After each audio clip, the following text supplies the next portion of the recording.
Golden era of legends. सुहानी यादों का सुहाना सफर। आज के इस खास विश्लेषण में आपका स्वागत है।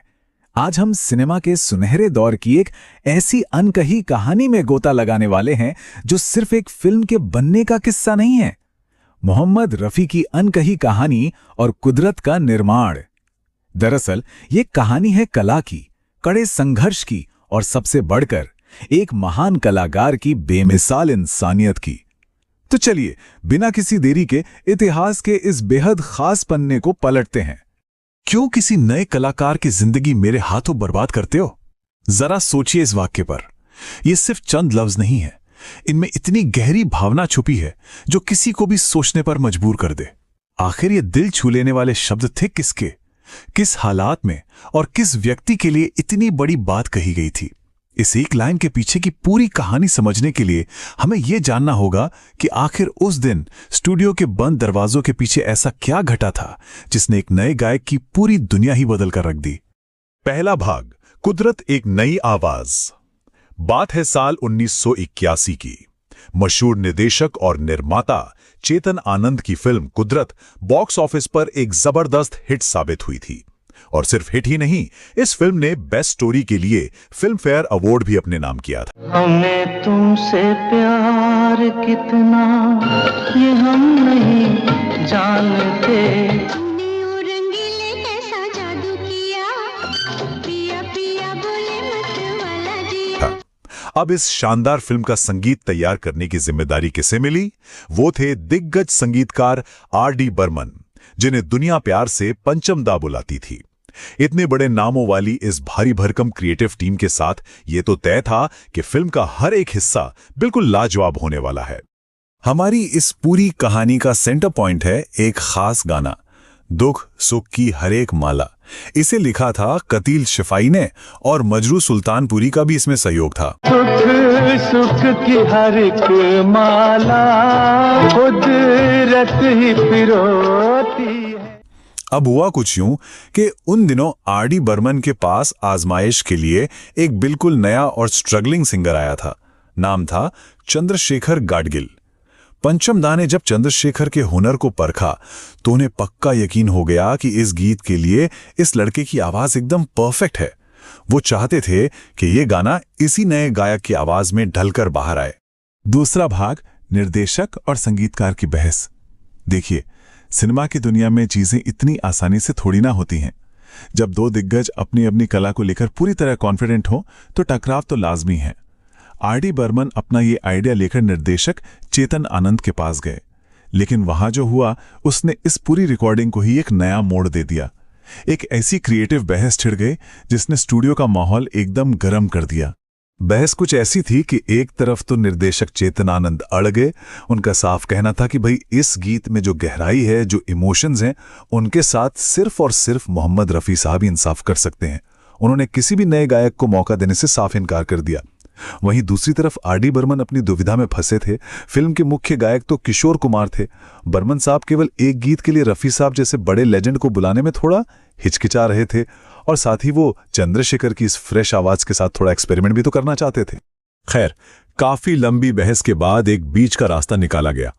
पंचम दा के बार बार जोर देने पर चेतन आनंद एक ट्रायल रिकॉर्डिंग के लिए राजी हो गए।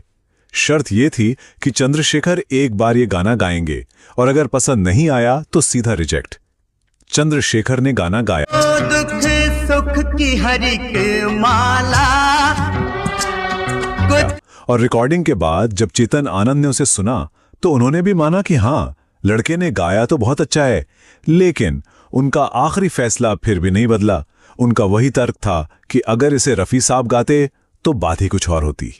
तीसरा भाग, रफी साहब की एंट्री। हार मानकर आखिरकार R.D. बर्मन को मोहम्मद रफी साहब से गुजारिश करनी ही पड़ी।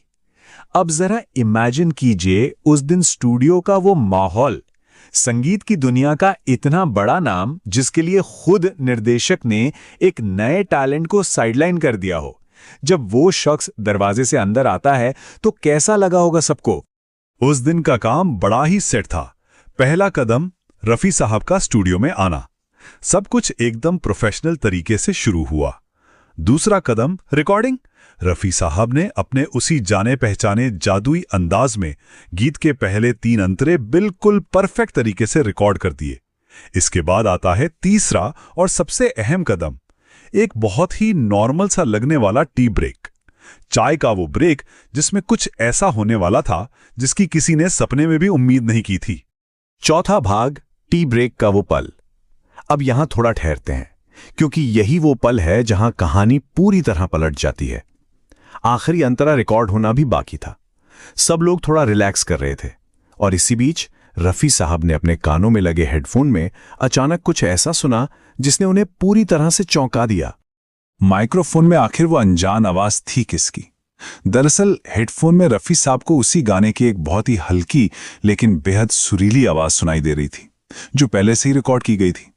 जाहिर है वो आवाज उनकी तो नहीं थी, तो फिर ये आवाज थी किसकी जो इतने लाजवाब तरीके से इस मुश्किल गीत को गा रही थी? रफी साहब ने तुरंत सिग्नल रूम में बैठे टेक्नीशियन से इस बारे में पूछा। टेक्नीशियन ने बताया कि स्टूडियो के एक कोने में एक लड़का डरा सहमा सा बैठा है और ये उसी की आवाज है। जी हां, ये वही चंद्रशेखर थे जिन्होंने ट्रायल के तौर पर इस गीत को गाया था और अब चुपचाप एक कोने में बैठकर अपने सबसे बड़े सपने को टूटते हुए देख रहे थे। रफी साहब ने जब उस आवाज को ध्यान से सुना तो वो तुरंत उस युवा गायक के हुनर को पहचान गए। उनके मुंह से बस यही निकला, क्या कमाल गाता है। 5वां भाग, एक फरिश्ते का फैसला। इसके बाद जो हुआ वो इतिहास है। ये वो मोमेंट है जो किसी भी आम कलाकार को सच में महान बना देता है। रफी साहब ने बिना कुछ सोचे अपना माइक्रोफोन तुरंत उतार दिया। उन्होंने आर.डी. बर्मन को अपने पास बुलाया और सीधा सवाल दागा कि क्या यह गाना पहले ही किसी और की आवाज में रिकॉर्ड हो चुका है। तब जाकर पंचम दा ने उन्हें उस ट्रायल रिकॉर्डिंग का वो पूरा किस्सा सुनाया। और तब रफी साहब के मुंह से वो ऐतिहासिक शब्द निकले जो हमने शुरुआत में सुने थे, पंचम, क्यों किसी नए कलाकार की जिंदगी मेरे हाथों बर्बाद करते हो। आप इन शब्दों की गहराई को महसूस कर सकते हैं। संगीत की दुनिया के सबसे ऊंचे शिखर पर बैठा एक इंसान एक बिल्कुल अनजान लड़के की मेहनत पर पानी फेरने से साफ इनकार कर देता है। ये कोई छोटी बात नहीं थी। ये दिखाती है एक सच्ची हमदर्दी और एक नए कलाकार के लिए उनके दिल में मौजूद अपार सम्मान को। इस एक फैसले का जो असर हुआ वो सच में जादुई था। रफी साहब ने आखिरी अंतरा रिकॉर्ड ही नहीं किया और बिना गाना पूरा किए स्टूडियो से बाहर चले गए। इसका नतीजा फिल्म कुदरत में मजबूरी में ही सही चंद्रशेखर की उसी ओरिजिनल ट्रायल आवाज को रखा गया। इस एक घटना ने उस नए गायक के करियर को जीवन दान दे दिया।